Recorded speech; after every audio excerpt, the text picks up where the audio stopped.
So thank you very much. First of all, I'm gonna present myself. My name is Yolanda, and my webpage is called Stairway to Rock. We are based in Spain. I'm living now in UK, but the interview is gonna translate into Spanish. Okay, all right. Nice to meet you. Uh, Nice to meet you too. First of all, the interview is for promote your upcoming album Equinox that is gonna be released the 28th of November, and we can listen three singers that are already uploaded: the Borrowed Waters, I Will Be Thunder, and Bloodwood. So, how was the reception of the public? And do you usually read the opinions on YouTube or feedbacks?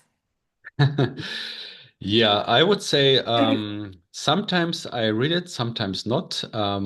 Like for the last videos and singles, I actually looked at it again a little bit, and I was quite I was quite happy that we got pretty much positive feedback on our new material. I mean, I'm used through the history of Equilibrium that sometimes when we release songs that are a little bit more special, that we get a lot of comments that don't like it. But for me as an artist, it's always like you have to do what you feel like. And of course, it's important at some point what other people think about it because at some point it's it's also your job somehow. But still, for me, the first thing that comes is that we need to like it. We need to be happy with it because otherwise it's not honest art, in my opinion. Otherwise, it's just really only a job. So for me, art is always first. We have to resonate with the music that we're making, and if people like it also, then it's even better. In the promotional pictures that I see, are three of you. Is this the lineup that you are planning to maintain for now, or That's basically our current lineup. I mean, there's always a secret person in the band. She's called Jessie, and she is writing with me the music and creating the art and all the stuff. yeah, I'm She's gonna not on. ask you about her later. I have Yeah, also. so she's also part of the band, but she's not on the stage. So that's why you usually don't see her on our promo pictures. Hmm. But yeah, at the moment, our live lineup consists of these three persons. Of course, we have also a session guitarist live. Like we recently played a tour with Dark Tranquility, and there we had a session guitar player. For the future, of course, we want to have a full member again, but we didn't want to rush the decision now to have as soon as possible a new member. We take the time that it needs to find a new one. Maybe next year, maybe in 2 years, we will see. But until then, we will, of course, also have a second guitar player for live. Okay. I must confess that I'm fan of all of your periods. Let's say for me, this album combines elements of your first period. Similar to the album Sagas, but also the period starting with Armageddon. So, do you agree? Yeah, I would totally agree that Equinox is like on one hand side, we went the road that we took with our latest albums, like going a little bit in the more modern direction. But at the same time, I agree, we also reintroduced a little bit of our old essence trademarks because for us it was kind of the process to think about, okay, where do we want to go in the future, like what do we want to do, and the idea was basically to think about what is actually the essence of Equilibrium, what is Equilibrium, because we have many different albums, many different songs, and we wanted to concentrate it a little bit more. So that's why we have now an album that on one hand side is a little bit goes the modern direction that we took in the last albums, but at the same time, we also brought back a little bit of our old elements. So yeah, I would say it's a hybrid of this, and for me, this is where the future of Equilibrium will also be. Okay, and let's talk then about Jessica's role, because I read her number, but I couldn't find a lot of info. I think he has drawn also the cover of the album, but she's not the singer on Borrowed Waters, right? Exactly, yeah. So yeah, you want to explain me her role a little bit more extended? Yeah. She's basically working with me behind the scenes since many years already. She started with doing some artworks and some merchandise designs. And then over the years, especially during the last years, she also took part in writing lyrics. And now on this album also, she even also did not only paint the cover artwork, she also wrote with me on music. And like there's one song, Borrowed Waters. This song is actually totally written by her, as well as another track. It's called Archivist.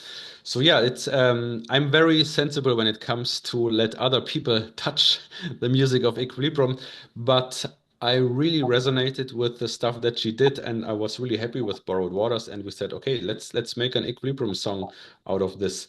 So of course, I injected a little bit of my of my Equilibrium ingredients, but basically the song was written by her, and also the lyrics.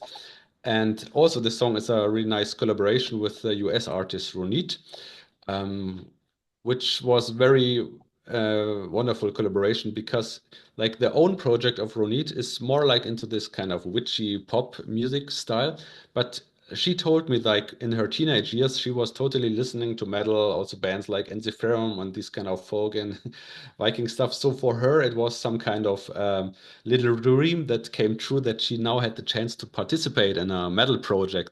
So it was a really nice collaboration. Yeah, and like again, like Jessie's impact on this album is really big. Like she did the artwork, she did also a lot for the music videos, and yeah, also on the music now. So I would say she's one of the core uh, forces behind Equilibrium now. I have read that you consider this album your biggest to date. Why? In terms of investment, composition, Yeah. everything? What does big mean? Yeah, for me it's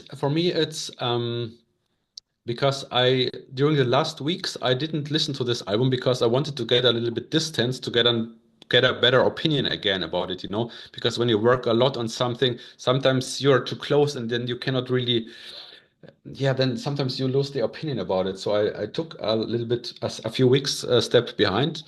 And now today actually was the first day when I was this morning in the gym and I listened to this album and I was listening to it and I really felt it. I really could immediately connect and resonate with it again.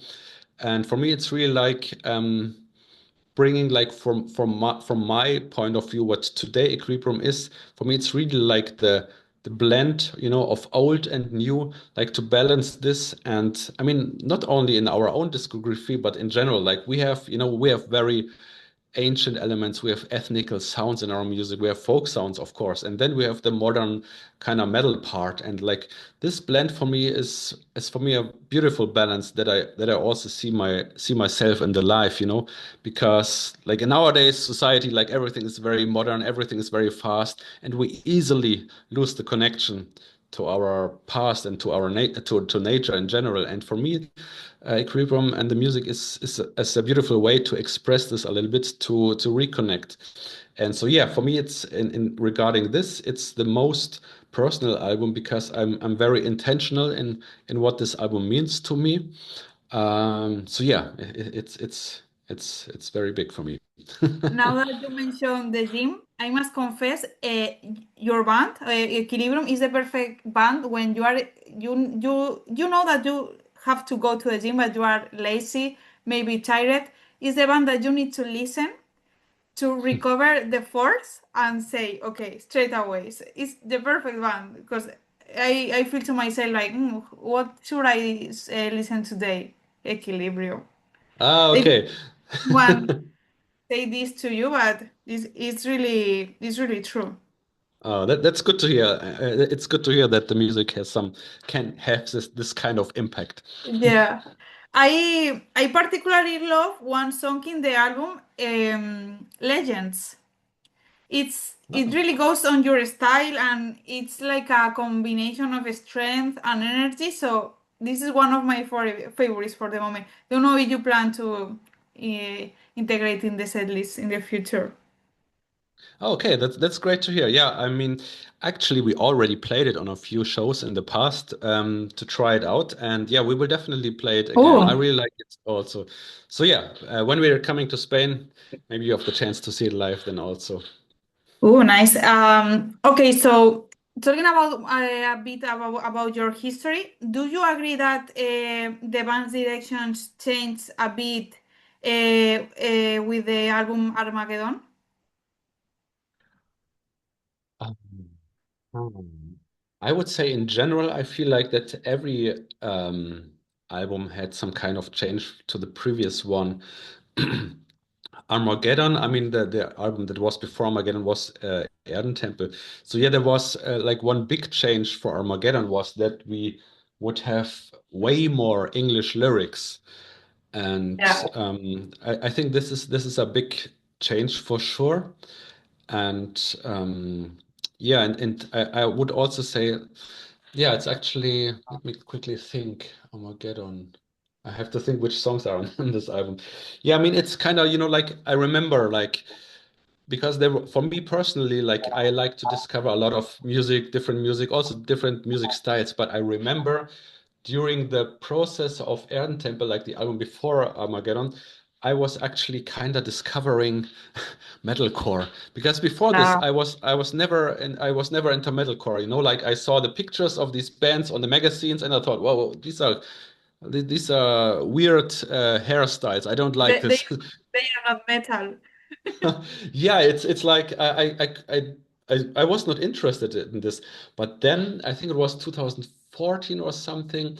I discovered this album Sempiternal from Bring Me the Horizon, and I liked this album so much that I thought, okay, maybe I should look a little bit more in these bands. And there was a lot of stuff that I really liked. And I mean, obviously, Equilibrium is not a metalcore band, but I think since then you could see that there was more and Yeah, more some of spots. modern, yeah, more and more of modern metal elements that I really like to combine with our music. Makes And sense, yeah, yeah. so I think regarding this, there was definitely a change in this era. Also, in the promo text that you sent, is saying they return after a lengthy hiatus, and that's true. What happened during this time? Yeah, I mean, yeah, it was a long break. I mean, we released Renegades in 2019. Then in 2020 we had our tour with a lot of Lost for Renegades, and directly when we came back from the tour, uh, COVID started. Yeah. Like so we were really lucky to finish our tour, but then we went into the pandemic. And yeah, of course, this was like, okay, like there was some kind of silence now. Okay, like total different energy. And this was also the time, of course, I kept writing music, but also I realized, okay, um, something doesn't feel right anymore. Like how do we continue with Equilibrium? Because I was not really enjoying writing music. And then, yeah, we had to figure out that we needed to do some change in the band. And this was basically where we split with our former singer and we said, okay, we need a new singer. So this was a big, big step for us. And but it was worth it. It took some time to actually find Fabian, who is now our new member since a few years now already. And then also, of course, like we didn't want to rush and to write immediately a new album with him. We wanted to take it slow, and so we released a few singles. And to experiment a little bit with it. And yeah, so 6 years later, we have now the new Yeah. album. I thought that this whole process would go much quicker, but it took its time, and we didn't want to rush it. And fortunately, Nuclear Blast is always supporting their artists. Like they give the time that you need. They are not like, we need this album now. They say, okay, if you need more time, take more time. And Rene, sorry, Jordi has connected because we are two in the oh, web, but I hello. didn't know if he has time to join. Hello. Well, finally, I've got a little time. I'm so sorry, Renee. I'm I don't in know. delay, but my mate is is fantastic. Yeah. So I suppose the interview is going perfect. Yes. Perfect. I am in the question of the pressure. So do you wanna do it or I do? No, no, Okay. go please. Okay, so talking about this time that you get to compose again, you feel or also you were like in a lot of pressure on publishing this album, which is more or less understandable. How did you manage this pressure? By the way, I must confess the album is really really good, and my two favorites are Armageddon and Renegades, but probably it's gonna win to some of them, because it's really good. Congratulations. Okay, thank you very much. But it's interesting that you're saying that Armageddon and Renegades is your favorite, because then you're definitely more on the more Yeah, when modern you side. start to introduce the English. So sorry. Yeah. Okay, yeah, but that's also interesting. Yeah. Um, So so the yeah, question, how you manage the pressure? about the pressure. Yeah.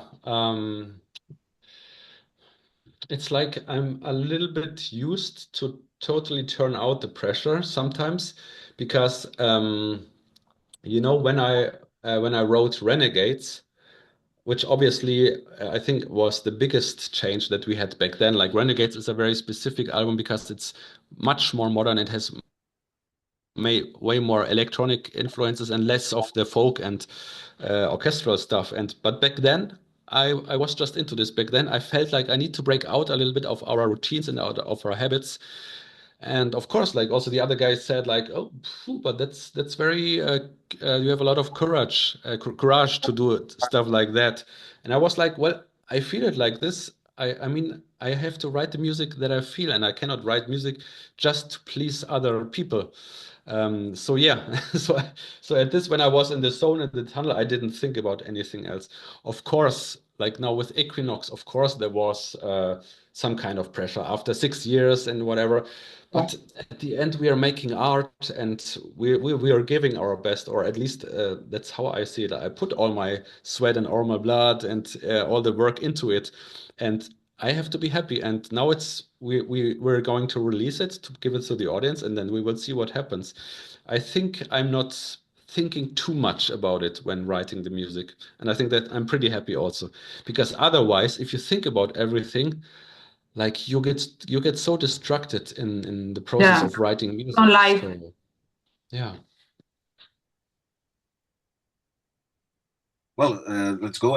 Equilibrium had many lineup changes through the years. So how do you deal every one of these changes?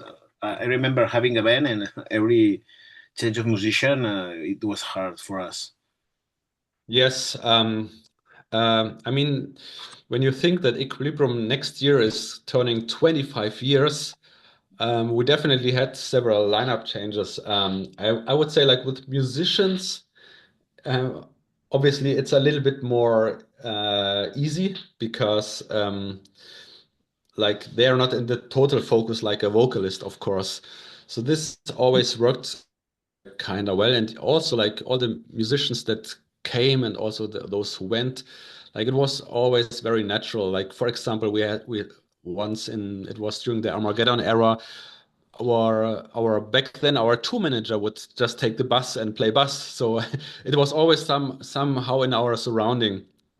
And now with the vocalist, I feel it's a big thing because also stylistically, all our three vocalists that we had until now, and hopefully Fabian will be our last one, they had a very different style. Like our first vocalist, he was very focused on screaming vocals, and our second vocalist was more focused on growling vocals.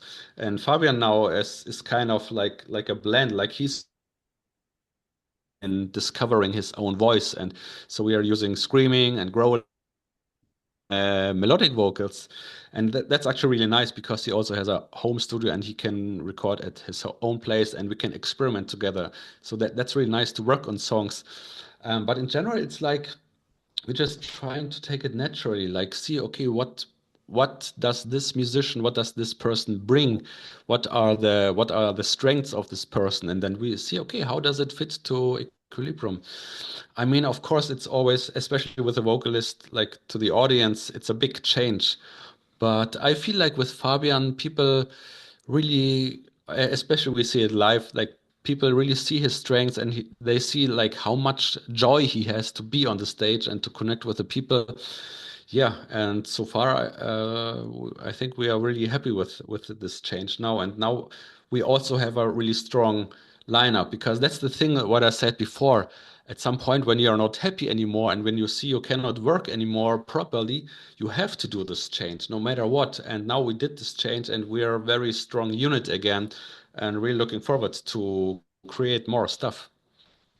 We had the opportunity to see Fabian on stage last year in Leyendas del Rock. I don't Yeah. know if you remember because it was the folk metal day, more or less, because you share a lineup with Windrose, with Tyr, and was really impressed because I assume that for Fabian this is like a milestone, no, to go to the public with any album. So okay, just a small history. My favorite band of you is Born to Be Epic, and you always play on third, more or less, not at the end. And I miss that song, but doesn't matter. I'm planning, or we are planning, or I'm planning to do it as a perfect song because we have a part in our web talking about perfect songs. So I would like to ask you about some words about this song, please, because for me it's amazing. Yes. So you want me to tell you a little bit about the song? And about Yes, the, and about Leyendas, it's interesting to know yes. how it was. It was my first experience with Equilibrium there. Was too hot, but was amazing. Yeah, I'm just thinking like because it was last year, right? Last year was Leyendas del Rock, Yeah, and 2024. yes, yes, yes. I'm just thinking because sometimes I'm confusing festivals, but if I remember right, it was very hot and there was always a shadow from the stage, and people would Mm. always stay in the shadow. Yeah, I super remember. closer. Correct. Yeah. It's was there. Okay, then it was this festival. Yeah, I remember. Yeah, that was really funny because you really could see like where the shadow was until then there was the audience. And when the shadow got longer, there was more audience. So yeah, but yeah, I remember. I think they also filmed this show. I think you can even see it on YouTube probably. Yeah, it was really nice, and especially with Fabian because I mean he's now in the band since 2 years, a little bit more now, but still there's so much stuff that he experiences for the first time. For example, to be in Spain for the first time, and it's really nice for me to see this like playing with him like these bigger festivals also. And I mean, Spain is always nice for me. Like I know many people in Spain, and it always feels nice to go to come back there and play concerts there. We haven't been there like super often, but we have been there a few times. And yeah, like it's always nice to get there. And yeah, I hope that also like with Equinox now and next year, and maybe also in 27, that we will come back there and play shows in Spain. So it's been a nice experience. And about Born to Be Epic, this is actually one of those songs that almost would not have made it uh, to the Oh, band because I remember I was in a writing process for Armageddon, and I had this part for Born to Be Epic written like this,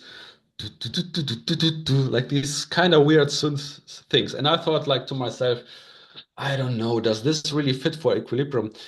And then I showed it to Jessie because she also already back then she was a little bit working for the band, not on the music yet, but on art things. But still, I always was interested in her opinion, and I showed it to her, and I said like, "What do you think? I don't think this could be an Equilibrium song." And she said like, "Oh, this is really cool. You definitely have to make a song out of this." oh, And thanks. that's actually the only reason why I kept working on this song. And then I tried to make it fit for Equilibrium, and that's actually the reason why we have this song now. And yeah, I think it's a really interesting track. I think it's Yeah, a song that every person that feels depressed should listen. yeah, probably it can give you some uplifting energy, maybe. Yeah, Hey, you started, well, the band started singing in German, but there is a moment that the band decides to move to English. Do you remember why this change?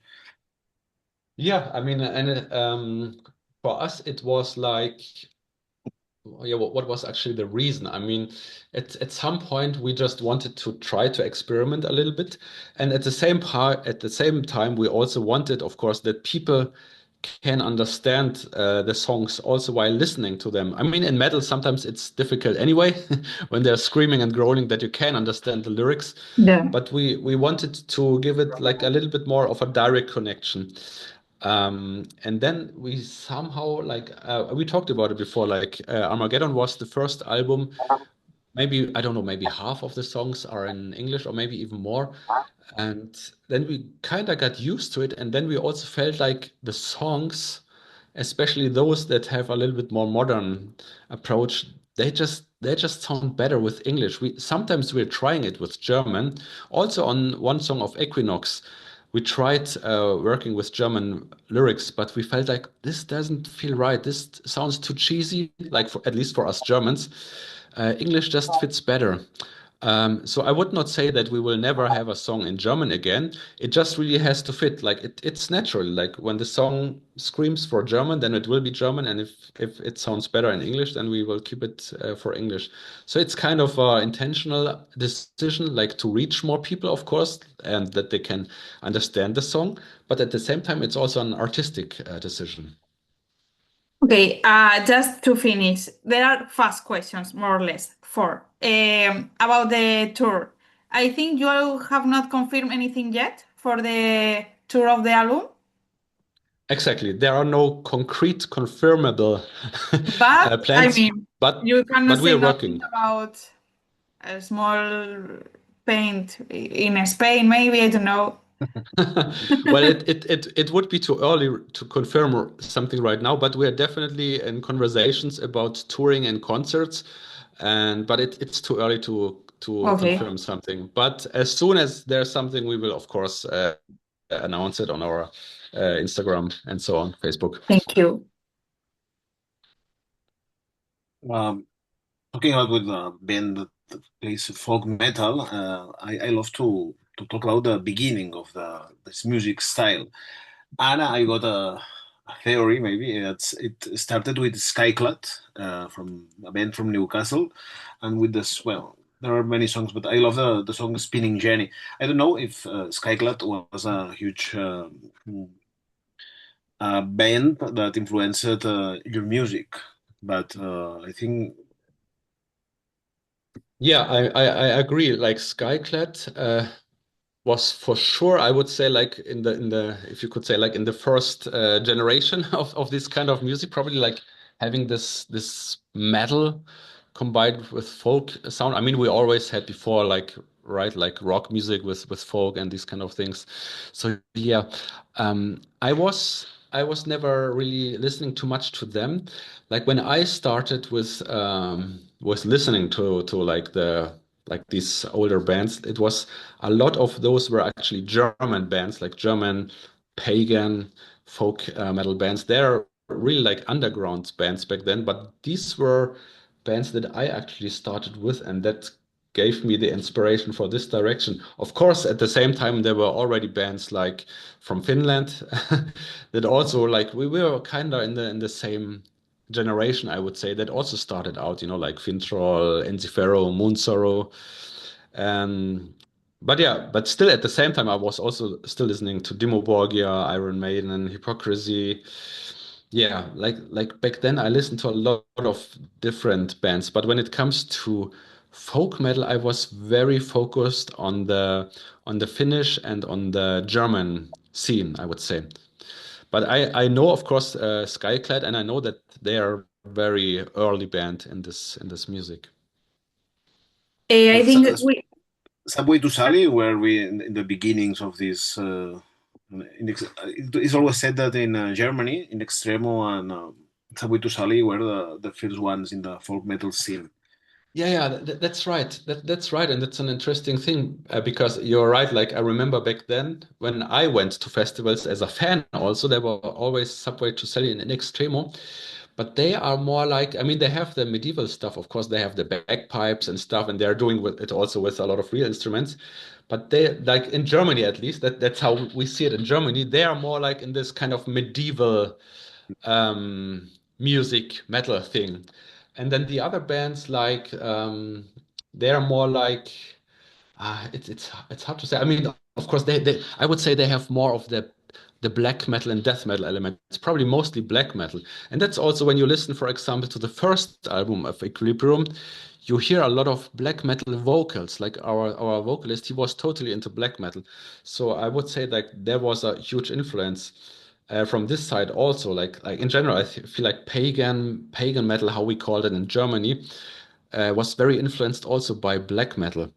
And but yeah, Equilibrium is has always been like a melting pot of many different styles.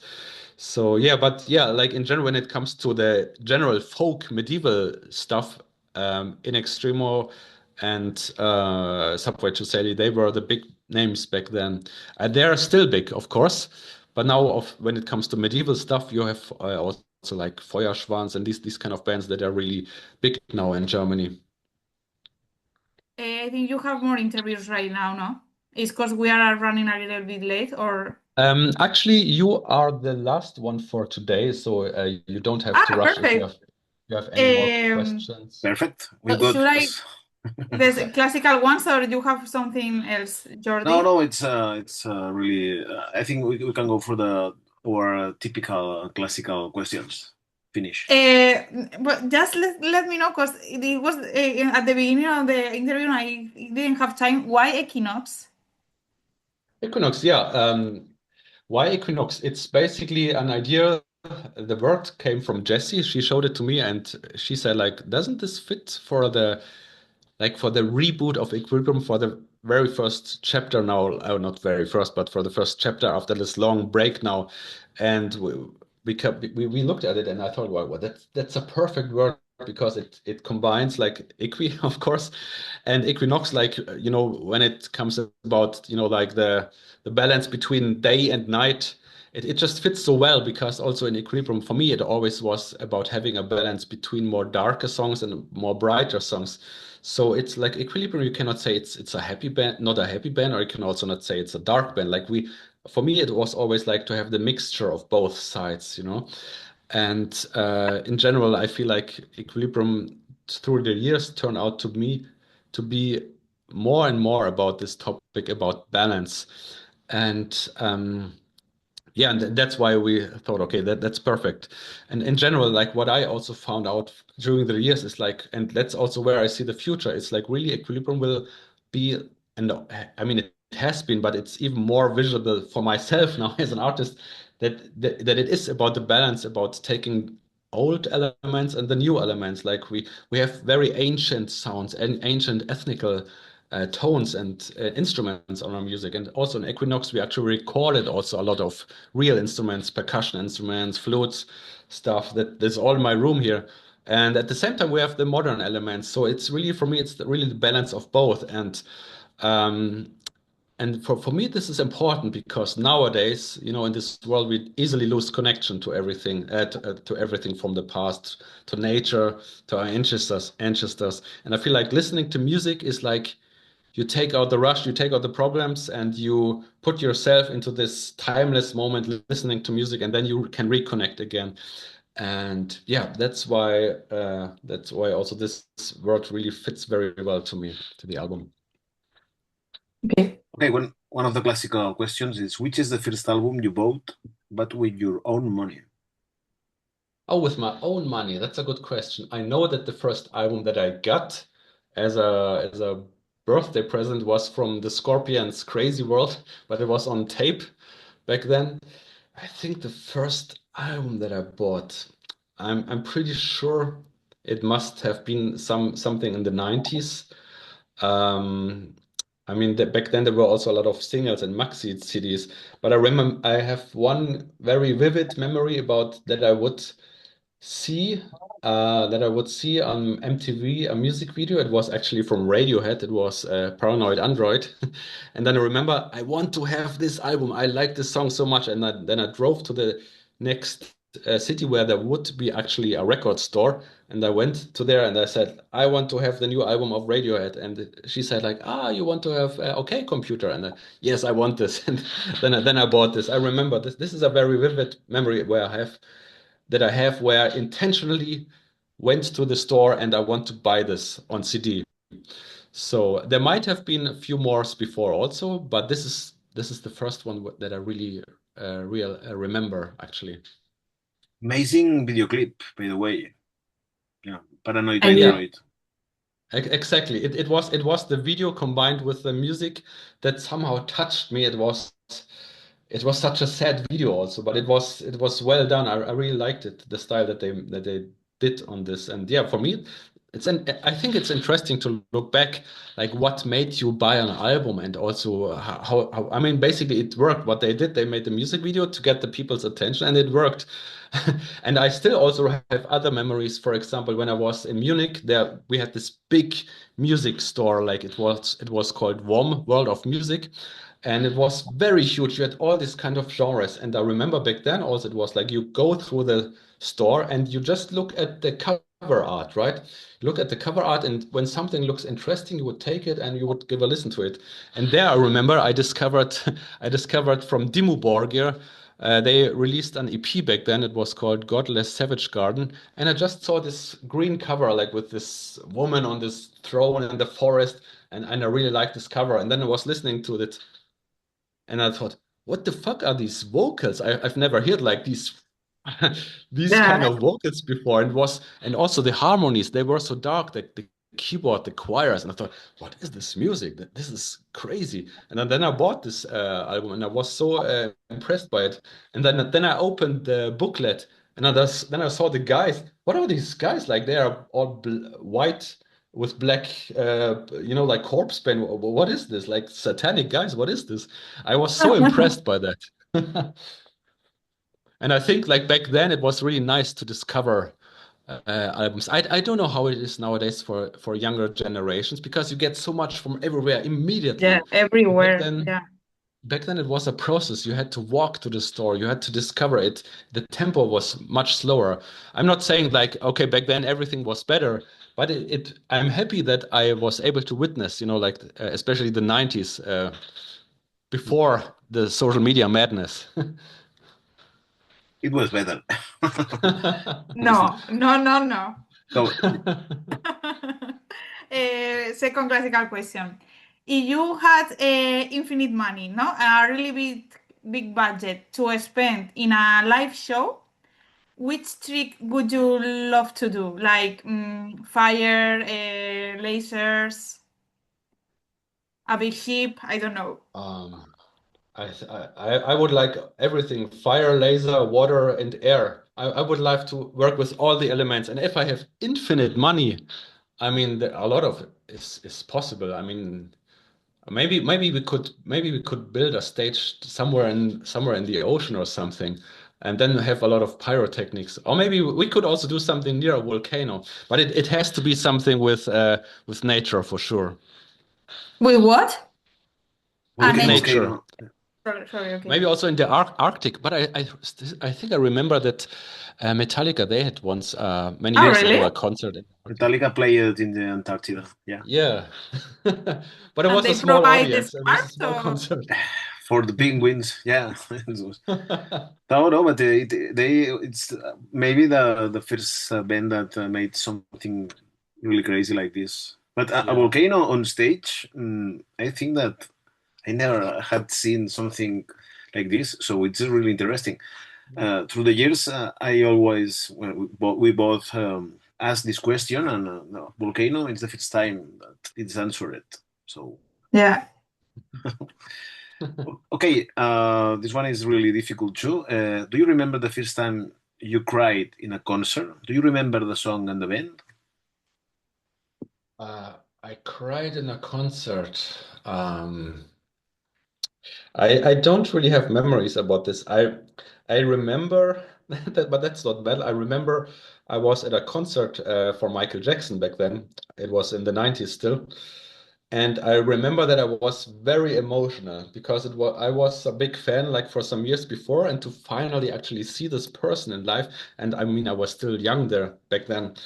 It definitely had an emotional impact. I'm not sure if I cried, but I mean, like when he played like these heartwarming songs like "Heal the World" and this kind of nowadays pretty cheesy stuff, but back then I was touched by it. But I'm not sure if I cried, and I'm not sure if I ever cried on a concert. I definitely cried on some songs when listening at home, but I'm not sure if it ever happened live, to be honest. No, but I feel envy to be if you in a Michael Jackson concert. And Wow. you're not the first Actually, one. Sorry. oh no, no. I just had a memory actually, and it's a newer memory. It was actually 2 years ago or something. I went for the first time to a Heilung show. Like Heilung, Oh, like these very, you could say like very earthy music, very rude, very very folky also in some way, very ethnic, and they have a lot of these rhythms, right? Like this very repetitive rhythms, dum, dum, dum, like only drums sometimes. And I remember actually because this show was so intense that I remember I remember I told to Jess because we were together on this concert. I told her, "Well, this did something to me. I almost got tears in my eyes, and I remember it. And I remember I was so impressed because it was only rhythm, but the rhythm was so primal and so it triggered something in me. It triggered something somewhere deep. I don't know. And it's funny because it was really just drums. And yeah, this is actually also a very interesting memory that I have. But yeah, we were seeing Halung right in the Leyendas. I think last year or. Yeah, yeah, this last year. And I couldn't connect to that concert. I mean, so sorry, but No, yeah, it's that's it's it's okay. all. It's okay. no, I no, mean, but that's the interesting thing. Like music, yeah, everybody reacts differently to music, right? So finishing. I got an idea. Tomorrow I have to well, I have to publish to upload a median here. I don't know if you are a fan of Cadelo Field's median album. yes, I'm going absolutely. to. Okay, it's perfect because I am writing about this album because tomorrow turns to 25 years. So if I can write your opinion, it will be amazing. Well, it's I haven't listened to it in a while, but I remember that I listened to it back then. I remember like I'm not too familiar with the latest albums from Cradle of Filth, but I remember that I really liked like this. As far as I remember it correctly, it felt like a concept album. Like it felt like a story that you listen to from the beginning to the end. And I remember I really loved all the. They have a lot of keyboards, orchestral elements, and even tracks on this album. And I remember that you could listen it from the beginning to the end. It was like a journey somehow. And I think, I mean, I cannot remember all the songs right now, but I remember that I really liked it and that it was a really good album. I like when I think of Median, I have immediately again like the artwork in my head, like this kind of, I think it was violet color or like pink, violet. Is it violet? Yeah, it is. Somehow these colors. Yeah, I remember this. Yeah. It's definitely a really good album, but it's hard for me to pick to say specific words about this. Okay, it's amazing. I- No, Yolanda, no, it's we can we Yeah, stop. yeah, it's time to finish. Yeah, yeah, I would say that. Yeah, so sorry because I started later. No No, el problem. saludo, el saludo. Oh, Yeah, yeah, just if you can record like 5 seconds saying, "Hi all, I am René from Equilibrium. I don't know. We will be in Spain soon. I don't know. Please check my interview for a Stairway to Rock." Yeah. Just so can you repeat what should I say? Espera. Starway to Rock. It's No, hi. I This am is René from Equilibrium. please Please check check. my sorry Interview. my Okay, and stay with talk. Okay, yeah, yeah, got it. Should I say it in Spanish or in English? Or in English. Well, if you Do want you to know do it. Spanish? Unfortunately, not. No, So no. But yeah, okay. In English is Uh, perfect. okay. Is it with video or only audio? Video. video. Okay, so okay. Hola, this is René from Equilibrium, and please listen to my interview on Stairway to Rock. Super. Thank you very much. Perfect. You're welcome. Thank you. Probably you. I will send you the perfect song if we write the article. It's fine to your social media, for example. Yes, of course. Yeah. Thank you very much. We'll send to Okay. Silke. Thank you. Thank you very Thank much. you. Have See you next a good time. night. Bye. Good night. Bye bye. Bye.